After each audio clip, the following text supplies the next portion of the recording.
Olá, meus amigos, um dia de muita paz e de muita paz para todos nós. Hoje, exatamente 10 de abril de 2026, estamos nós reunidos para estudarmos a obra O Céu e o Inferno. Vamos fazer a nossa prece de gratidão. Eu vou solicitar para o nosso irmão Tarcísio fazer nossa prece de gratidão a Deus. Vamos orar. Amado Mestre Jesus, mais uma vez, Senhor, estamos aqui reunidos em Teu nome para aprendermos um pouquinho mais dos Teus ensinamentos. Dá-nos, Senhor, a orientação necessária, a absorção necessária, para que tudo que aprendamos hoje possa ficar internalizado em nós, para que possamos executá-los no nosso dia a dia, aquelas situações complicadas que aparecem para nós, que às vezes achamos que não tem solução, mas quem confia em Ti, quem está contigo, tudo se resolve. Obrigado por essa oportunidade de estudo. Obrigado por essa sexta-feira. Obrigado pelo Teu amor. Obrigado, Senhor, por tudo que tem feito por nós, inclusive desse grupo que nos une e mostra onde temos que aprender, o que temos que aprender. É só gratidão, Senhor. E assim, Pai, obrigado por essa oportunidade. Fica conosco hoje e sempre. Que assim seja. Obrigada, irmão Tarcísio. E aí, Aramita, vamos iniciar um novo hoje? Vamos, né? Vamos. Outro espírito feliz hoje. Então eu vou pedir para a Mita ler um pouquinho. Lê, Mita, pra gente. Hoje vamos saber sobre Van Durst, antigo funcionário falecido em Antuérpia em 1863, com 80 anos. Lembrando que Antuérpia é uma cidade na Bélgica. Da Bélgica. Pouco tempo depois de sua morte, tendo um médium perguntado ao seu guia espiritual se poderia evocá-lo, foi-lhe respondido: este espírito se refaz lentamente da perturbação em que se encontra, e embora possa responder-vos imediatamente, tal comunicação lhe custaria muitos dissabores. Peço-vos que espereis mais uns 4 dias, pois até lá ele saberá das boas intenções manifestadas a seu respeito e virá até vós com reconhecimento e na condição de amigo. Então, a gente vê por esse caso do Sr. Van Durst, que não é, mesmo sendo um espírito feliz, o estado de perturbação dele, que durou 4 dias, ele não poderia se comunicar, como o guia espiritual dele diz. 4 dias mais tarde, o espírito ditou a seguinte comunicação: meu amigo, minha vida teve pouco peso na balança da eternidade e, no entanto, estou bem longe de ser infeliz. A minha condição humilde e relativamente feliz é de quem não fez o mal, sem que por isso visasse a perfeição. Se pode haver pessoas felizes numa esfera limitada, eu sou desse número. Só lamento não ter conhecido o que hoje conheceis. Minha provação teria sido menos longa e menos dolorosa. De fato, ela foi grande. Viver e não viver. Estar rudemente presa ao corpo sem poder servir-se dele. Ver os que nos foram caros, sentindo extinguir-se o pensamento que a eles nos prende.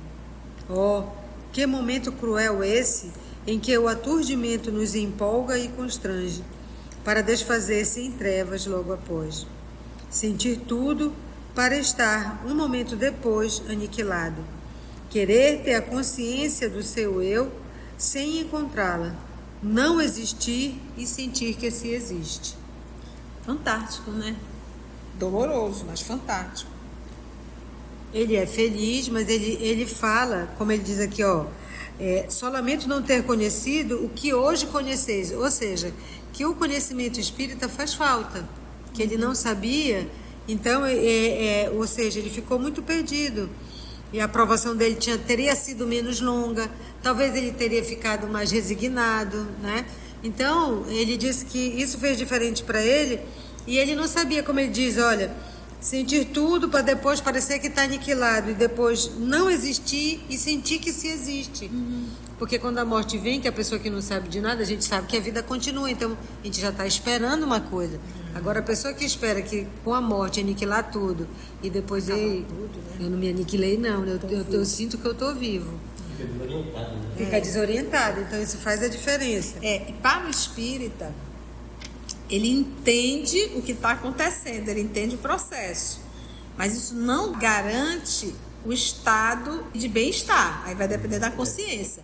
Então eu tenho uma informação, morri eu sei porque eu já estudei sobre isso, mas o fato de eu ter o conteúdo espírita, isso me torna um ser humano melhor? Não nos torna um ser humano melhor, né? A luta no dia a dia. Então muitas vezes a gente vê espírita aprontando, não é pouco, vai desencarnar, vai entender, a dor moral vai ser maior, porque eu sabia, eu estudei, eu li, mas ainda assim eu não acreditei, eu não vivi conforme aquilo que eu aprendi. Então a dor moral de arrependimento, dor moral é arrependimento, o arrependimento vai ser muito maior, porque uma coisa é tu errar porque tu não sabia, a outra coisa é alguém ter te avisado. Não dói? Quando diz assim, ó, não vai, né? Não diz assim, não vai, aí você vai, teme e vai, aí acontece tudo errado. Qual é a primeira coisa que você lembra? Da pessoa que te disse, não vai. Agora imagina de chegar no mundo espiritual e ver a ciência espírita, dizendo, tá vendo? A ciência espírita me falou tudo, e eu teimei e neguei ela uma vida inteira. Continua o senhor Van Dost. Perturbação profunda. Depois, transcorrido um tempo incalculável de angústias contidas, sem forças para senti-las, depois desse tempo que parece interminável, renasce lentamente a existência, o despertar em um novo mundo. Nada de corpo material, nada de vida terrestre. Vida, sim, mas imortal. Legal. Não mais homens carnais, mas formas diáfanas, espíritos que deslizam, que surgem de todos os lados, que vos cercam e que não podeis abranger com a vista, porque é no infinito que flutuam. Ai, que gostoso. Ter o espaço diante de si e poder transpô-lo à vontade. Ter o espaço diante de si e poder transpô-lo à vontade. Comunicar-se pelo pensamento com tudo que vos envolve. Que vida nova, meu amigo, brilhante e cheia de ventura. Salve, ó salve, eternidade que me contens em teu seio. Adeus, terra, que por tanto tempo me retiveste afastado do elemento natural da minha alma. Não, eu nada mais queria de ti, porque és a terra do exílio e a maior das felicidades que dispensas nada vale. Se eu soubesse o que sabeis, como me teria sido mais fácil a iniciação na vida espiritual. Saberia antes de morrer o que só mais tarde tive que aprender no momento da separação, de forma a desprender-me facilmente. Vós outros estáis no caminho, mas jamais ireis tão longe. Dizei-o a meu filho tantas vezes quantas forem necessárias, para que se instrua e creia, porque então, ao chegar aqui, não ficaremos separados. Parece as parábolas de Jesus, né? Quando ele fala do rico e do Lázaro que estava na porta, né? Que ele pede o rico, pede para Lázaro ir lá avisar, né? Eles têm os profetas, tem a Moisés, e nem assim mudou. Né? Não adianta mandar os espíritos, não vão aprender. E hoje a gente tem todos os espíritos aí nos falando, e ainda assim a gente se enrola todo na vida do cotidiano, né? Diz pro meu filho tantas vezes quanto for necessário. Diz pro meu filho tantas vezes como for necessário. Olha, e ele tá ouvindo porque ele tá desencarnado, né? Ele disse, se eu pudesse compreender, ter estudado. Sim, mas o fato da gente conhecer isso não nos garante que a gente queira pagar o preço. Mas ele diz que o meu filho se instrua e creia. E creia, né? Não é só conhecer, né, Mita? É. Amigos, adeus a todos, adeus. Espero por vós. enquanto estiverdes na terra, virei muitas vezes instruir-me convosco, uma vez que sei menos ainda que muitos dentre vós. Aqui onde estou, sem velhice que me enfraqueça e sem entraves de qualquer espécie, aprenderei mais depressa. Aqui se vive intensamente, caminhando com desassombro, tendo ante os olhos horizontes tão belos que nos sentimos ansiosos por abrangê-los. Adeus, vou deixá-los. Adeus. Ele descobriu uma grande felicidade. E a gente vai ver isso aqui, a gente vai ver mais pra frente, a quantidade de espíritos que diz assim, que a primeira sensação que tiveram, esses espíritos felizes, né, é de recuperar a juventude. Né? Então, imagina você estar com seus 90 e poucos anos, aquele andar já muito pesado, você querer fazer e não ter mais força física, né? E a mente está ali viva, né? E de repente recuperar tudo isso, tu é louco, não precisa mais nem andar, só flutuar. Eu vou estudar aqui, ele disse, eu vou aprender mais. Vou aprender muito mais, né? Six Denieres, homem de bem, morto por acidente e conhecido do médium quando encarnado. Bordeaux, 11 de fevereiro de 1861. Podeis dar-nos alguns detalhes sobre a vossa morte? Depois de afogar-me, sim, E por que não antes? porque já o conheceis. De fato, o médium os conhecia. Por que quereis, então, descrever as vossas sensações depois da morte? Fiquei muito tempo sem me reconhecer, mas com a graça de Deus e o auxílio dos que me cercavam, quando a luz se fez, inundou-me. Esperai e encontrareis sempre mais do que pensais. Nada existe aqui de material. Tudo fere os sentidos ocultos sem auxílio da vista ou do tato. Compreendeis o que digo?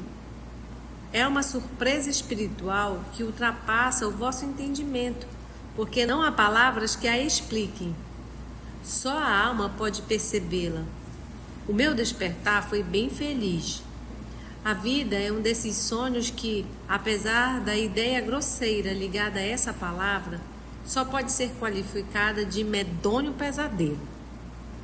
Imaginai que estáis encerrado em um calabouço infecto, onde o vosso corpo, corroído pelos vermes até a medula dos ossos, é suspenso sobre uma fornalha ardente, que a vossa boca ressequida não encontra sequer o ar para refrescá-la, que o vosso espírito aterrorizado só vê ao seu redor monstros prestes a devorá-lo. Imaginai, enfim, tudo quanto um sonho fantástico pode engendrar de hediondo, de mais terrível, e transportai-vos depois e repentinamente a delicioso Éden. Menina, ele passou um aperreio, hein? Por aqui ele não gostou mesmo, ele não. está Mas comparando a encarnação com tá Com num a chegar- calabouço horroroso, preso. cheio de monstros, Foi de crime. nada fácil, né? É, e depois um paraíso. A vida dele aqui foi puxada. É por isso que Jesus fala, né? Ai de vós que rides, porque chorareis, né? É pra acabar, hein? Não, e ele está gostando de ter morrido. E ele morreu afogado, hein? Despertai, cercado de todos os que amastes e chorastes. Vede, rodeando-vos, semblantes adorados a sorrirem de felicidade. Respirai os mais suaves perfumes. Refrescai a garganta ressequida na fonte de água viva. Senti o corpo pairando no espaço infinito que o suporta e balança, qual a flor que se destaca da fronde aos impulsos da brisa. Julgai-vos envolto no amor de Deus, qual o recém-nascido, aconchegado pelo amor materno, e não farei senão ideia imperfeita dessa transição. Procurei explicar-vos a felicidade da vida que aguarda o homem depois da morte do corpo, mas não consegui. Será possível explicar o infinito àquele que tem os olhos fechados à luz e que não pode sair do estreito círculo em que se acha encerrado? Para explicar-vos a eterna felicidade, dir-vos-eis apenas isto: amai, pois só o amor permite que ela seja pressentida, e quem diz amor diz ausência de egoísmo. A vossa posição foi feliz tão logo entraste no mundo dos espíritos? Não, tive de pagar a dívida humana. Meu coração pressentira o futuro do espírito, mas faltava minha fé. Tive que expiar a indiferença para com o Criador, porém a sua misericórdia levou-me em conta o bem insignificante que pude fazer, as dores que resignado padeci, apesar dos sofrimentos, e a sua justiça, cuja balança os homens jamais compreenderão, pesou o bem com tanta bondade e amor que o mal prontamente se extinguiu. Gente, o pouco bem que ele fez, olha, pô, pesou, achei tão lindo, isso tão fofo. Aí você vê que esses dois que nós estamos lendo, qual foi uma vida? Foi uma vida de prazeres, orgias, né? Não, foi uma vida de sofrimento, sacrifício, né? E dores suportadas resignadamente. Resignadamente, ninguém reclamou, né? E outra coisa, todo bem que faz, eles acham que é pouco, né? Fiz pouco, mas isso na balança, como é que ele colocou? Na balança de Deus, que os homens jamais vão... Pesou o bem com Cuja tanta balança os bondade homens e jamais amor. compreenderão. Que o mal prontamente se extinguiu. É aquele que colocou o bem na balança e ainda fez um pezinho assim para ajudar. Podereis dar-nos notícias da vossa filha, morta 4 ou 5 anos antes? Está em missão na terra. Encarnou novamente, olha. Tá Ela- vendo? Olha a dor do sofrimento aí de sepultar um filho, né? Uma filha, né? Ela se sente feliz como encarnada? Receio fazer perguntas indiscretas. Sei. Será que eu não veria o vosso pensamento como um quadro ante meus olhos? Não, minha filha não é feliz como criatura. Antes, pelo contrário, deverá provar todas as misérias terrenas, pregando pelo exemplo as grandes virtudes que alardeais, mas não praticais.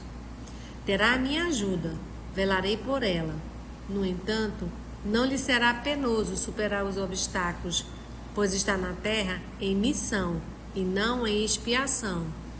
Tranquilizai-vos por ela e obrigado pela lembrança. Ou seja, a filha não é feliz, está em missão de dar exemplo, Na né? terra tereis aflições de Jesus, né? É isso que a gente tem que entender, né? A gente não está fazendo uma apologia ao sofrimento, mas a gente sofre por não ter aquilo que a gente quer. Não é verdade? Às vezes esse é o nosso sofrimento. Não é nem um sofrimento pautado num processo de provação e expiação, mas de revolta e da ausência da confiança no Pai. Então a gente tem que entender que a gente está no planeta de provas e expiações. A vida ela dá uma parada, aí fica aquela coisa mais ou menos relativamente, daqui a pouco vem outro turbilhão na vida da gente. Não é verdade? Porque isso faz parte. A gente está encarnado em um corpo físico que vai perecer, dos nossos amores, e essa é uma das provas. Então, são coisas que a gente passa, né? Às vezes a gente tem tudo material, mas não tem nada de emocional. Às vezes é um filho que é dependente químico, é uma filha que briga com a mãe, briga com o pai, é o esposo e a esposa que não se respeitam, se traem. E tudo isso promove um mal-estar muito grande em família. Aí é a miséria moral, que dói muito mais do que a miséria material. E provoca dor, né? E a visão diferente que ele diz, olha, tranquilizai-vos por ela, porque ela está em missão, ela não está em provação nem expiação. Ela está em missão, ou alguém... Para dar o exemplo. Alguém pediu para ela ir, ou ela mesma se ofereceu para vir. Então, é um momento bom para ela.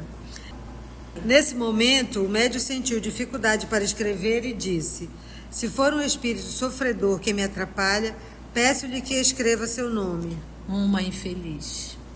Não quereis dizer o teu nome? Valéria. Poderás dizer-me o motivo do teu sofrimento? Não. Estás arrependida das tuas faltas? Bens vês que sim. Quem te trouxe aqui? Sixte Denieres. Com que objetivo? A fim de me ajudares. Foste tu que há pouco me impediste de escrever? Cisdexieres me colocou em seu lugar. Que relação há entre vós? Ele me guia. Pedi a ele que nos acompanhe na prece. Depois da prece, Sixte Denieres retoma a palavra dizendo, Obrigado por ela. Já compreendestes. Não vos esquecerei. Pensai nela.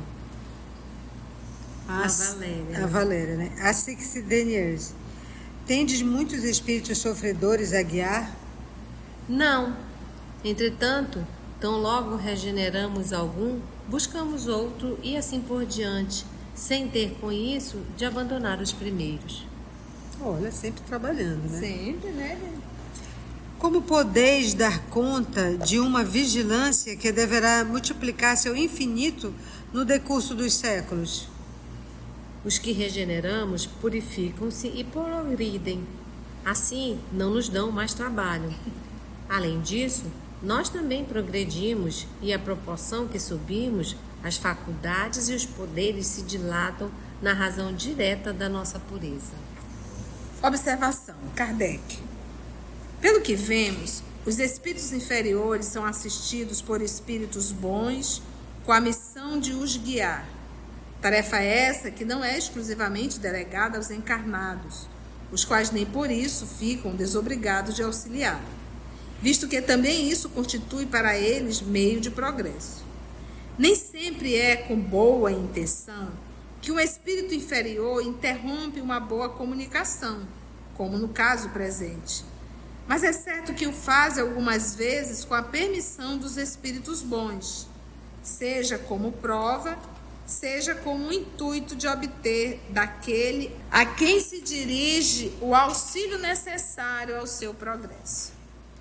É verdade que a persistência em tais casos pode degenerar em obsessão. Porque o que ele está falando aqui? Essa comunicação era psicofônica ou de psicografia? Psicografia. Então, o rapaz, o médium, estava fazendo ali pergunta e o espírito estava respondendo. De repente parou e começou a psicografar a Valéria.